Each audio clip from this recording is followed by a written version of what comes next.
Pour soutenir la chaîne Angry Wife, vous pouvez faire un don sur Tipeee ou regarder une publicité sur Utip. Merci et bonne vidéo. Faut que je vous avoue un truc. En réalité, parfois je me sers de mes vidéos sur les mangas et animés comme prétexte pour aborder des sujets qui me tiennent à cœur. Celui d'aujourd'hui est un peu spécial parce qu'il n'a aucune ambiguïté morale. Personne ne trouve ça bien de faire du mal à autrui. Pourtant, il existe de nombreux comportements violents dans la vraie vie, qu'on retrouve évidemment dans la fiction et par conséquent dans les mangas et animés. Aujourd'hui, on parle de maltraitance. La maltraitance est une forme de violence particulière car elle n'est pas forcément physique, elle est répétée et crée une relation de domination entre l'auteur et la victime. Je devrais plutôt dire les maltraitances car on la retrouve sous de nombreuses formes différentes. La première dont je vais parler, c'est le harcèlement scolaire et le bizutage, une forme de harcèlement qui se passe dans la sphère publique.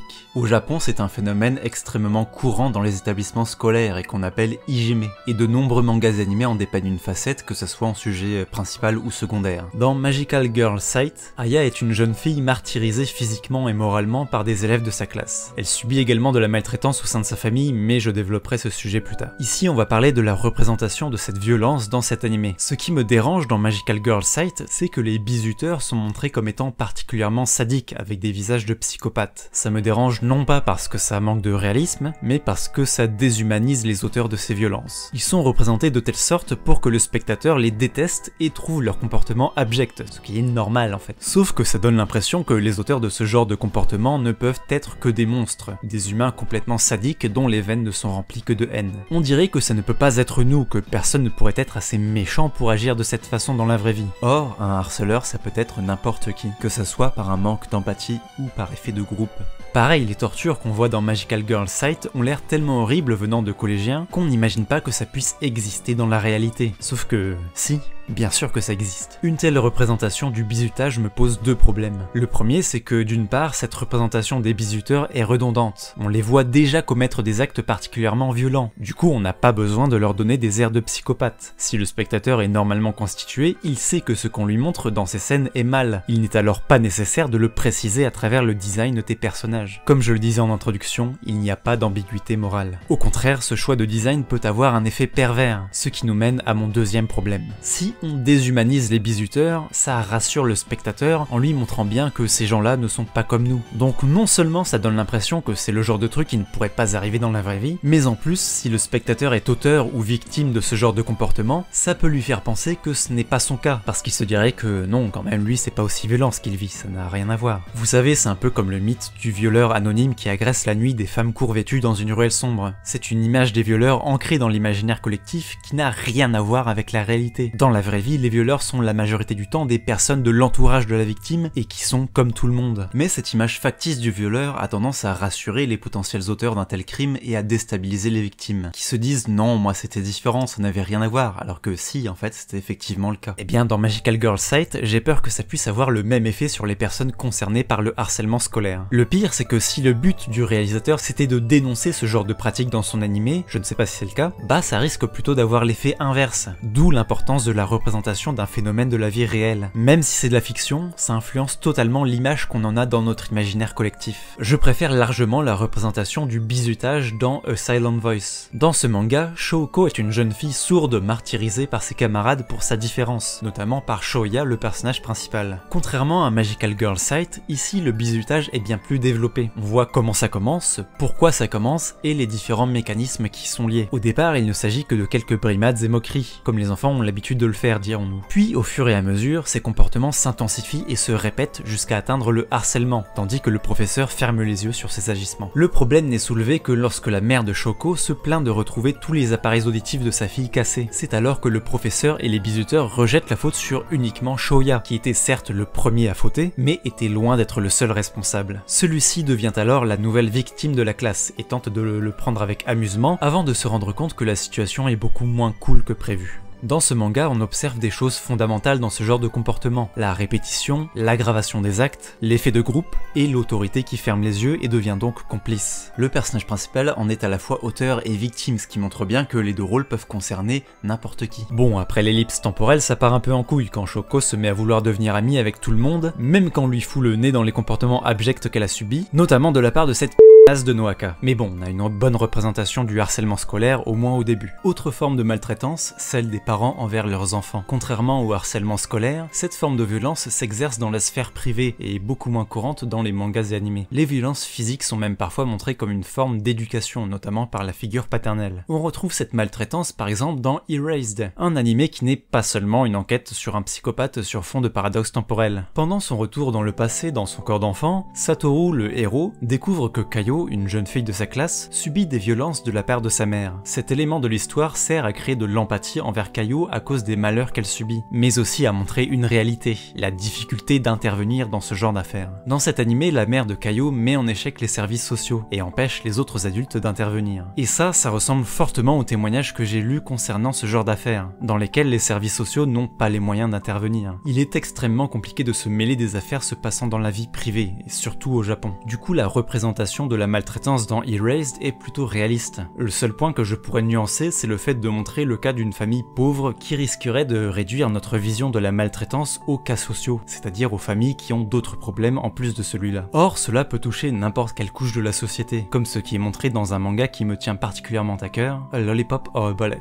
Il s'agit d'un manga en 2 tomes adaptant un roman japonais. On y suit Nagisa, une collégienne qui fait la rencontre d'Umino, une fille un peu bizarre qui prétend être une sirène. Je vous préviens à l'avance que ce manga est un drame qui peut contenir des scènes dérangeantes, que je ne montrerai pas dans cette vidéo. On devine au fur et à mesure qu'Umino subit des violences commises par son père. Elle prétend que les marques sur ses jambes et le fait qu'elle boite viennent de sa condition de sirène, alors qu'en réalité il s'agit là des signes des coups qu'elle reçoit. Pourtant, lorsqu'elle parle de son père à Nagisa, elle dit qu'elle l'aime avant d'avouer que son amour la fait souffrir. Il serait simpliste de réduire ce comportement au syndrome de Stockholm. L'attachement envers un bourreau n'arrive pas comme une conséquence naturelle des violences subies. Il s'agit de tout un processus de manipulation et de culpabilisation de la victime. C'est ce qu'on voit dans une scène où Nagisa entend Umino se faire frapper. Celle-ci ne supplie pas simplement son père d'arrêter, elle s'excuse. Elle considère que ce qui lui arrive est de sa faute, ce qui l'amène tout simplement à nier la réalité en inventant son histoire de sirène. Lorsque Nagisa se rend compte de tout ça et essaye d'agir, elle ne peut rien faire, car le père d'Umino est une célébrité et que personne ne veut ébruiter ce genre d'affaires qui pourrait nuire à sa carrière. Ce manga n'est pas non plus un drame social, l'histoire est assez poétique et met en scène tout un tas d'événements oscillant entre le glauque et le touchant. C'est l'un des mangas qui m'a révélé mon goût pour les histoires dramatiques. Je vous le conseille non seulement pour ses qualités en tant que fiction, mais aussi pour sa description de ce genre de situations qui arrivent dans la vraie vie et qui parfois sont malheureusement révélées lorsqu'il est trop tard.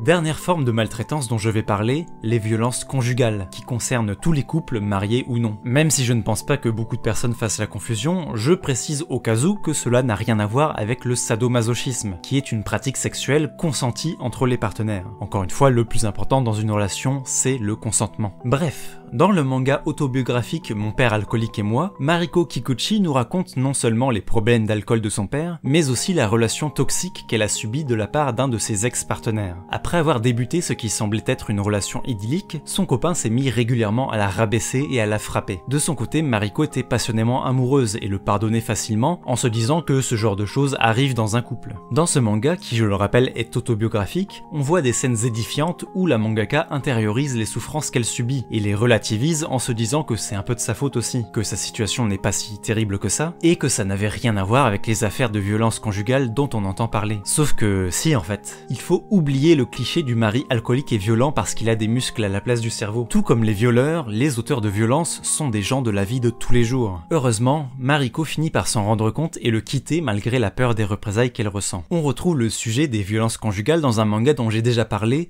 Why Did You Eat Yesterday? Ça ne concerne qu'un seul chapitre, mais quel chapitre? Déjà, l'affaire concerne un homme battu par sa femme. Alors, petit rappel, les victimes de violences conjugales sont en grande majorité des femmes. Cependant, il ne faut pas oublier que les hommes peuvent également en être victimes. Et parmi les raisons pour lesquelles ce phénomène est moins connu, il y a d'une part que les victimes hommes ont moins tendance à en parler et à porter plainte. En effet, on considère traditionnellement que pour un homme, il est déshonorant d'avouer une faiblesse ou de montrer ses sentiments. Alors vous imaginez reconnaître publiquement qu'on se fait battre par sa femme, et d'autre part, il arrive que les autorités ne prennent pas au sérieux ce genre de plainte. Encore une fois, parce qu'ils n'imaginent pas un homme être plus faible qu'une femme. Tiens donc, des clichés virilistes qui causent du tort aux hommes. Pourquoi cela ne m'étonne-t-il pas? Autre idée reçue que ce manga brise, les violences conjugales ne sont pas une question de force physique. Dans ce chapitre, le perso principal, qui est avocat, découvre non seulement que son client est un homme battu, mais aussi que sa femme violente est toute petite comparée à lui. En effet, les violences, qu'elles soient physiques ou morales, conjugale ne dépendent pas du gabarit des membres du couple. La violence conjugale, c'est avant tout une question de domination psychologique. La victime ne se défend pas non pas parce qu'elle n'en a pas la force, mais parce qu'elle est mentalement sous le joug de son partenaire violent. J'ai notamment déjà entendu parler d'une affaire dans laquelle une femme battue racontait auprès des autorités à quel point elle avait peur de son mari. À la façon dont elle le décrivait, les personnes la prenant en charge pensaient avoir affaire à un mec gigantesque super baraqué. Mais au moment de l'interpeller, ils se sont rendus compte qu'en fait il était tout chétif. C'est dire à quel point l'image du conjoint violent est totalement déformée par l'emprise psychologique qu'il exerce. Encore une fois, cette forme de violence perdure parce qu'elle est mal comprise, et elle gagnerait à être davantage mise en avant de manière réaliste dans la fiction. Il y a une forme d'incompréhension que j'ai pu observer à chaque fois. À chaque fois que le sujet est abordé,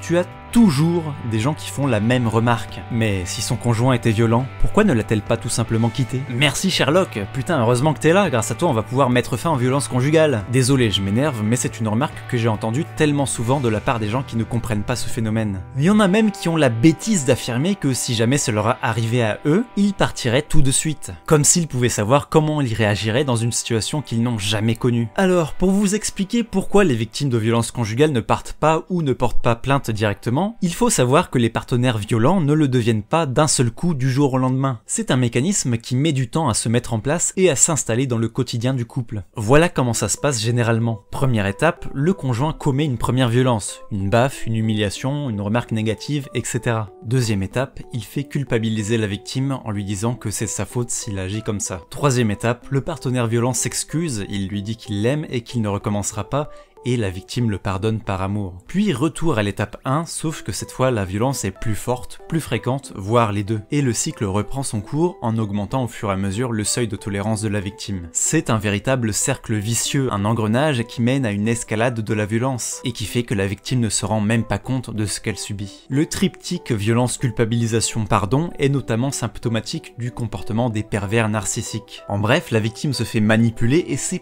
pour ça qu'elle ne réagit pas. Et c'est exactement ce qu'on a pu voir dans Mon père alcoolique et moi. La victime culpabilise, elle relativise ce qu'elle subit, elle se dit que ça arrive chez tous les couples, et elle pardonne aveuglément. Voilà pourquoi la prochaine fois que vous entendrez parler d'une affaire de violence conjugale, au lieu de demander pourquoi la victime n'a pas agi rationnellement pour sortir de cette situation, faites-moi plaisir, fermez votre gueule et écoutez-la. Désolé de ne pas avoir beaucoup d'exemples à vous donner, mais c'est vrai que dans les mangas et animés, ce genre de violence est particulièrement rare. Sauf que cette dernière phrase est fausse. Alors oui, à strictement parler, le sujet de la violence conjugale est très rarement abordé dans les mangas et animés. Pourtant, il existe un type de personnage ultra récurrent qui correspond pas mal au comportement des conjoints violents. Il s'agit des tsundere. Bah oui, quand on y réfléchit, un personnage censé être amoureux, qui se montre violent autant verbalement que physiquement à l'égard de l'être aimé, qui le rabaisse publiquement avant de se faire pardonner, et qui préfère garder sa fierté plutôt qu'avouer ses sentiments, perso, j'appelle ça une relation toxique. Alors forcément, comme c'est représenté de manière humoristique, que c'est de la fiction, et que ça ne nous arrive pas directement,